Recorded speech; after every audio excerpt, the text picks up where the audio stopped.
शांति 13 जनवरी 2024 की मुरली। आज की मुरली के मुख्य पॉइंट्स हैं। आत्मा रहती है ब्रह्मकुटी में सबसे न्यारी, वहाँ कोई तकलीफ नहीं होगी क्योंकि उस तख्त पर आत्मा विराजमान है। अक्सर करके रोग होते हैं शरीर में। अब आत्मा की उन्नति अथवा शांति देने वाला सर्जन तो एक ही परमात्मा है। जब आत्मा की उन्नति हो तब आत्मा को हेल्थ वेल्थ भी मिले। शरीर को तो कितना भी करो उससे कोई उन्नति नहीं होगी। शरीर की कुछ न कुछ खिटपिट तो रहती ही है। सारा मदार आत्मा पर है। आत्मा ही सुरला कला बनती है, फिर आत्मा ही बिल्कुल कला रहित हो जाती है। बाप समझाते हैं कि आत्मा की उन्नति तो एक ही बार होती है। आत्मा जब तमो प्रधान हो जाती है तब आत्मा की उन्नति करने वाला बाप आता है। उनके बिगर किसी भी आत्मा की चढ़ती कला हो न सके। बाप कहते हैं यह छी तमो प्रधान आत्माएं मेरे पास आ न सके। तुम्हारे पास जब कोई आते हैं तो कहते हैं शांति कैसे मिले अथवा उन्नति कैसे हो। ईश्वरीय मत से एकदम आसमान में चढ़ जाते हो, शांति धाम सुख धाम में, फिर ड्रामा अनुसार नीचे भी उतरना ही है। आत्मा की उन्नति के लिए बाप के सिवाय और कोई सर्जन नहीं। सर्जन फिर तुमको आप समान बनाते हैं। पहले जब आत्मा आती है तो पवित्र ही आती है। ऊंचे ते ऊंचे बाप द्वारा अब सबकी उन्नति हो रही है, बाकी तो सबको सीढ़ी उतरनी है।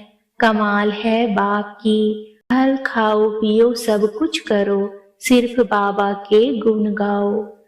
बाप की याद सिवाय आत्मा की जंग निकल नहीं सकती। भल ज्ञान सारा दिन सुनाओ, परंतु आत्मा की उन्नति का उपाय याद के सिवाय और कोई नहीं।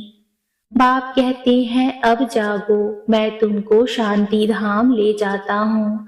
आत्मा की उन्नति भी इसमें है। पदमपति भाग्यशाली सिर्फ तुम ही बनते हो। भारत में राम राज्य और रावण राज्य होता है। जब अनेक धर्म हो जाते हैं तब अशांति हो जाती है। फटाफट विनाश हो जाएगा। उनको खूनी नाहेक खेल कहा जाता है। नाहेक सब मर जाएंगे, बाकी सब अज्ञान निद्रा में सोते सोते ही खत्म हो जाएंगे। बड़ी युक्ति से स्थापना होती है। विघ्न भी पड़ेंगे, अत्याचार भी होंगे। अब पुरुषार्थ करो, योग से पवित्र बनो, तब धारणा हो। अपने को आत्मा समझ बहुत प्यार से बाप को याद करना है।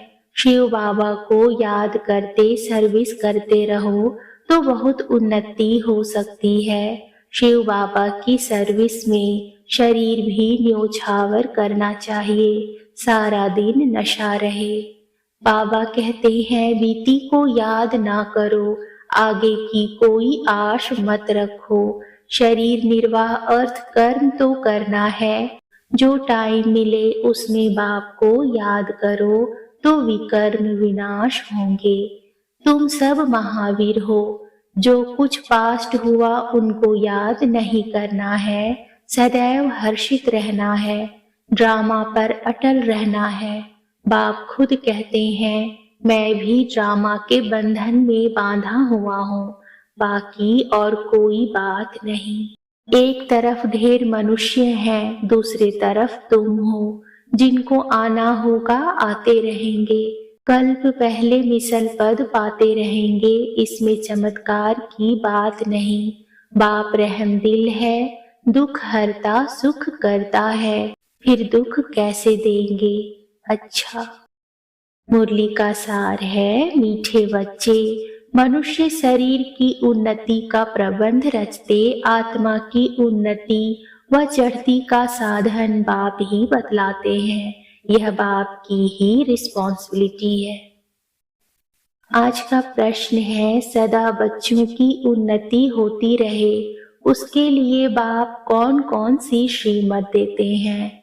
उत्तर है, बच्चे अपनी उन्नति के लिए पहला, सदा याद की यात्रा पर रहो, याद से ही आत्मा की जंग निकलेगी। दूसरा, कभी भी बीती को याद नहीं करो और आगे के लिए कोई आश ना रखो।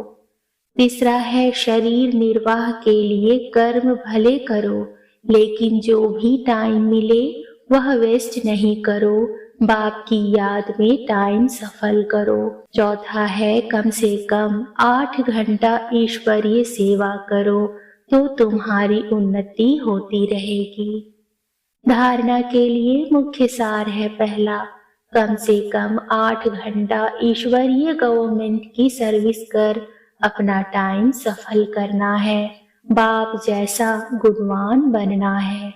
दूसरा है, जो बीता उसे याद नहीं करना है, बीती को बीती कर सदैव हर्षित रहना है, ड्रामा पर अडोल रहना है। आज का वरदान है, संकल्प बोल और कर्म के व्यर्थ को समर्थ में परिवर्तन करने वाले होली हंस भव। होली हंस का अर्थ है संकल्प बोल और कर्म के व्यर्थ को समर्थ में परिवर्तन करने वाले, क्योंकि व्यर्थ जैसे पत्थर होता है, पत्थर की वैल्यू नहीं, रत्न की वैल्यू होती है। होली हंस फौरन परख लेता है कि ये काम की चीज नहीं है, ये काम की है। कर्म करते सिर्फ यह स्मृति इमर्ज रहे कि हम राजयोगी नॉलेजफुल आत्माएं रूलिंग और कंट्रोलिंग पावर वाली हैं, तो व्यर्थ जा नहीं सकता। यह स्मृति होली हंस बना देगी। आज का स्लोगन है, जो स्वयं को इस देह रूपी मकान में मेहमान समझते हैं वही निर्मोही रह सकते हैं। ओम शांति।